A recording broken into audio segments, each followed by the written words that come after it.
የሰላሌ ዩኒቨርሲቲ በሱሉልታ ሁለተኛ ደረጃ ትምህርት ቤት የተግባር የላቦራቶሪ የግንዛቤ ማስጨበጫ ስልጠና ሰጠ። የሰላሌ ዩኒቨርሲቲ በሱሉልታ ሁለተኛ ደረጃ ትምህርት ቤት ለመምህራን የላቦራቶሪ የግንዛቤ ማስጨበጫ ስልጠና ለ2 ቀናት ሲሰጥ ነበረ። ይህ ስልጠና በ4 ቁልፍ የትምህርት ዘርፎች ማለትም ፊዚክስ፣ ኬሚስትሪ፣ ባዮሎጂ እና አይሲቲ ላይ ያተኮረ ሲሆን ዓላማው መምህራን ስለ ላቦራቶሪ ሙከራ ያላቸውን ተግባራዊ ግንዛቤ ለማሳደግ ነው። ይህ ስልጠና የተነደፈው መምህራን የክፍል ጽንሰ ሀሳቦችን በተግባራዊ የላቦራቶሪ ተሞክሮ በመተግበር ክህሎታቸውን እንዲያጠናክሩ ለመርዳት ነው። በመጨረሻም መምህራኑ ስልጠናው ቀጣይነት እንዲኖረውና ለሌሎች የሁለተኛ ደረጃ ትምህርት ቤቶች ቢሰጥ ጥሩ ነው ሲሉ አጽንኦት ሰጥተዋል። እንዲሁም ተማሪዎቹ ላቦራቶሪ ካሁኑ መለማመዳቸው ለወደፊት ይጠቅማቸዋል ብለዋል። የሮማ ከና ላቦራቶሪውን አክቲቪቲውን ላቦራቶሪ ሄዶ ጅታ ጅራ ኢሳን ኬሳ kanneen kutaa 9 kaasanii hanga kutaa 12tti barsiisonni karaa salphaa ta'een watoo koostii guddaan kaffalchiisiin wantoota naannoo irraa bifa salphaa ta'een qophaa'anii baruu barsiisuu silaa birrii guddaa baasanii naannoo biraa irraa bitamuu eegurra wantootuma naannoo isaaniitti argaman irraa bifa ittiin laaboraatoorii hojjetanii baruu barsiisuu ittiin deeggaruu danda'an bifa qindaa'aa ta'een leenjii kennaafii kan jiru.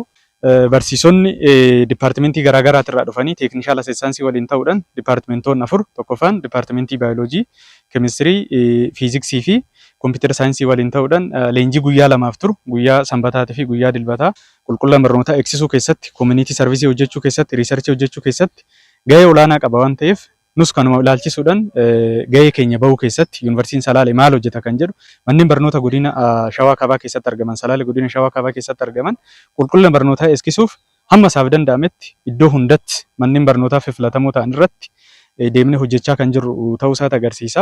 Piraaktikaaliin barannuu fi teoorootikaliin akkas ta'a jennee inni nuyi barannuu fi goonee gochaadhaan inni nu agarsiifnu waan teoorootikaalii barsiifnu sana fakkeenyaaf fiiziksii keessatti fakkeenyaaf goolli harki sadachee 9.8 kan jedhu teoorootikaalii namni hin beeka jechuudha. Teoorootikaalii isa jiru kana piraaktikaalii harka keenyaan hojjennee agarsiisaa jirra jechuudha as keessatti. Adeemsa kanaanii barataa yoo hubate barumsa sana sirriitti hubachuunsaa dandeettiin qayyabachuusaa isa jechaarra isa tooriirra gochaadhaan inni mul'atu kun hin caala jechuudha. Gochaadhaan sirriitti hubata jechuudha. Isa harkaan gurraan dhaga'urraa waan harka isaatiin walitti dabalee walitti fidee hojjetee kaalkuleet go'ee lafa kaa'u sana inni irraanfatu jechuudha barataan. Fedhiinumti barsiisota mana barumsaa kanaallee baay'ee namatti tola jechuudha. Wanticha hubatanii barataa isaanii hubachiisuudhaa fi turtiin isaa wajjin ture keessatti fedhii isaan qaban baay'ee olaanaadha jechuudha. Asirraa dhaabbadhee maaliin hawaa akka guutummaa Itoophiyaatti manneen barnootaa iskoolii irra jiraniif otoo haalli kun mijate piraktikaal saayinsiin kun otoo mijate fiildii fi isaatiin keemistirii irratti fiiziksii baayoloojii gosa barnootaa barbaachisu hundumaa irratti piraktikaalii akkaataa nama kennaa jiru kun otoo babal'atee fedhiin barsiisaas olaanaadha.